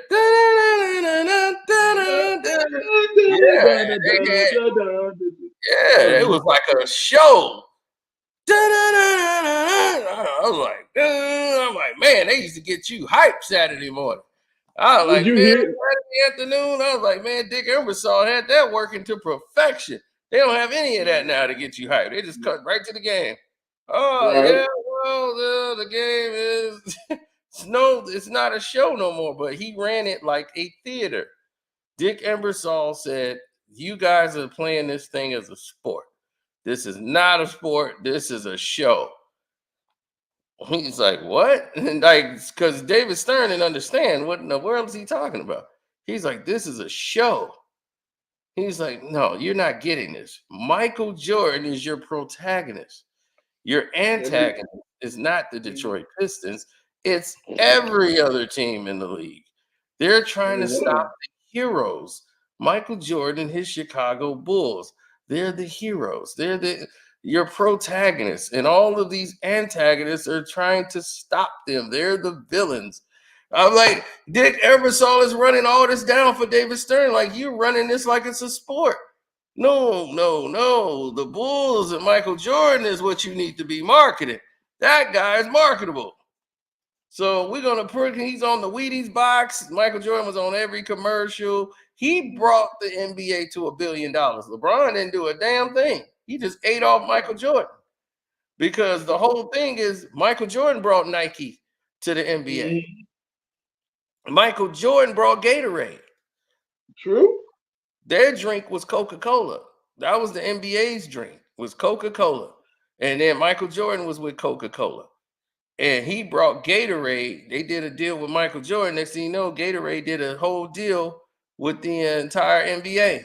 Nike, they only had a couple of clients, and Michael Jordan built that entire company and got them a deal with the NBA. They make the jerseys now. They replaced Adidas. So all the years, Adidas made all the jerseys. Then that switched. Now Nike make them, and they cheap as hell. You pull on them one time, they rip right off. Sweet fabric. Yeah. That's how it is now. I remember in the late 90s, in the mid 2000s, like especially when it comes to Nike and the other brands, like if you remember back in those days, every month you had an Eastbay book. If you remember that sports catalog, Eastbay, that sold the shoes and the socks, and Eastbay books were so coveted and valued that there were people, like especially where I was living, that would try to go into your mailboxes to see if you had an Eastbay book, and if you had an Eastbay book, they would go snatch it, because that's how you was able at that time to order the shoes, or to order the newer Jordans, the Nikes. I remember when they started having the Kobe brands. I remember when they had the Converse, the Adidas, the Reeboks, the Pumas. I remember, and the prices, I'm like, the prices, $149.99, $199.99, $249.99 plus tax and delivery. And guess what? People were buying them. Were buying them. I used to work at UPS part-time during the season. And I'm telling you, anytime we saw Nike boxes coming out the shelf, coming out of those trucks, I'm telling you, there's cameras in there now. But people would risk their jobs, would risk going to jail just to see what's inside those boxes. The same thing with people were at the time, those who didn't have Eastbay that wasn't subscribed to Eastbay were going in and trying to look for people's Eastbay, see if they had Eastbay catalogs and stuff like that. Back then, Eastbay was the thing. And me and my uncle at the time, we ordered pairs of Nikes, the Air Maxes, the Jordans, the Concords. You couldn't tell me how big Michael Jordan was. To wear those super expensive shoes was like feeling like you're Michael Jordan for a day. You know, you may not be able to play on the court like him, you might be able to do what he does, but hey, I got me a nice pair of Jordans, man. You can't tell me nothing, man. Going to school with a pair of Jordans, man, makes you feel like you was king of the world. That's how he made you feel. Like the guy, and just when you talked about the protagonist and the antagonist, I used to watch those games and I rooted for Jordan. It was just something about how he was set up. Like I didn't care what team he played against, even if it was a team that I liked. I didn't want them to win. I wanted Mike to win because I feel like Mike was this superheroic guy, and he's going to war with everyone. This is the guy. This is the face of the league. This is the real hero. And he was. And you know what? He showed it on the court too as well. He never gave you a game where he didn't give you 100% of himself. He didn't give it his all. And the guy was amazing. Like I still go back and watch his games even to this day. The Pacers games in '97 and '98, Reggie Miller and them, and Mark Jackson, and I still watch the old games he used to face against the Miami Heat with Tim Hardaway. I mean, this the guy for a 6'7" guard, 215, 220 pounds max, giving these guys that work, guys that were really bigger, stronger than him, may not been as faster than him, were way bigger and way stronger. He's still giving them guys that work. It goes to show you what these players were made of back then versus what they are now. They're not made of anything. That's true. They're not made of anything. But it was nice talking to you, Sino, man. I gotta go ahead and go right quick. It won't be long before I have to get up and go to work. And I just wanted to call in and chat it up with you, man. Don't let these little internet hoes try to stop you, anything like that. You know, they do anything that's petty. You know, they'll try to flag your video and everything else. They just another little internet hoe. That's all they are. Yeah, thanks, man. I appreciate you coming through, bro. You have a good one. Take care, man. You too. Yep.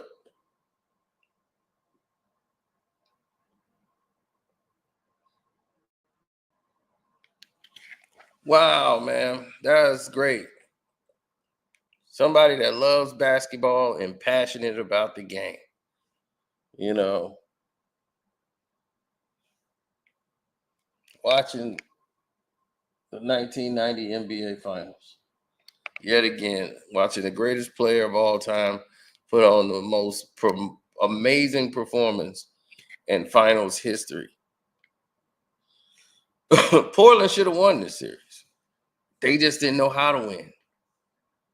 They didn't know how. They were talented. They had us kind of beat in a lot of positions. We were wore out, but we had Isaiah Thomas, who was the greatest player of all time. Joe Dumar's father died in the middle of the finals, and he decided to play because his father would want him to play.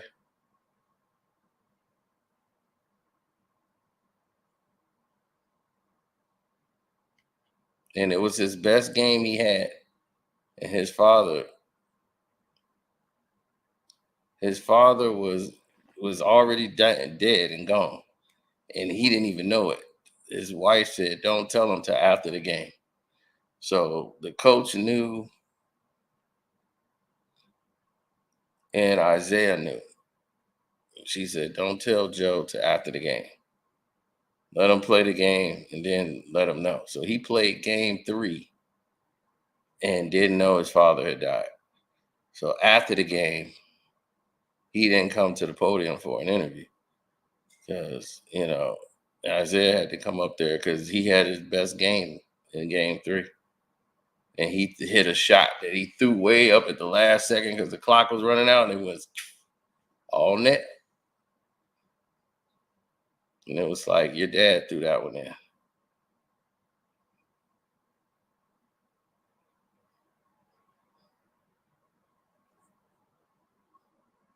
So the Pistons wanted to win the championship early because if they had to go back and play in Detroit, they was all going to the funeral, the whole team. So for Joe's father, and that would be the day of the game. So if they had to play a game 6. So when they went into game 5, it was all business. Isaiah went there to eliminate them.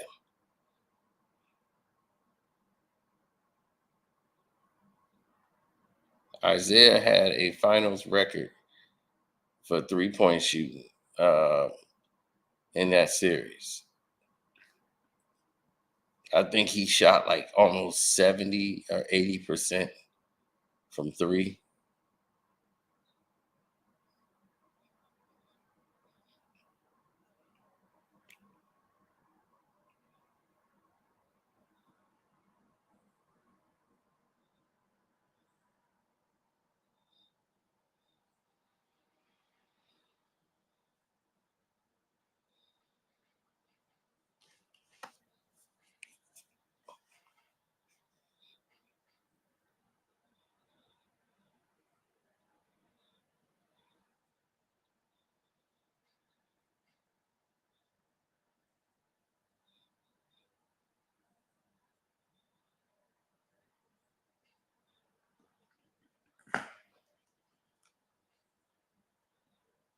No. Yeah, whenever I say it's going to be a short video, things happen, and then next thing you know, I blink and it's 2 hours. So, yeah, I'm going to get out of here and get some work done, man. Appreciate all y'all, man. Thanks to everybody who super chatted, everybody who hit my Cash App, which is Carcino, everybody who showed us love.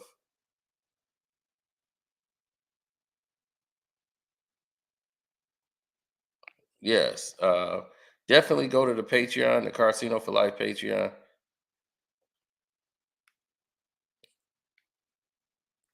Yeah, we had the Tupac trivia, the poll up there. Was Tupac better on the East Coast, or should he stay on the West Coast? Which one was better for him? Like, we all had that poll in there, so that's in the Patreon. So it's a lot of interacting we do on the Patreon as well. So thank y'all for y'all time, though. We had a blast. So I'm gonna get up out of here and get some work done, then get some sleep too. I'm tired. Deuces.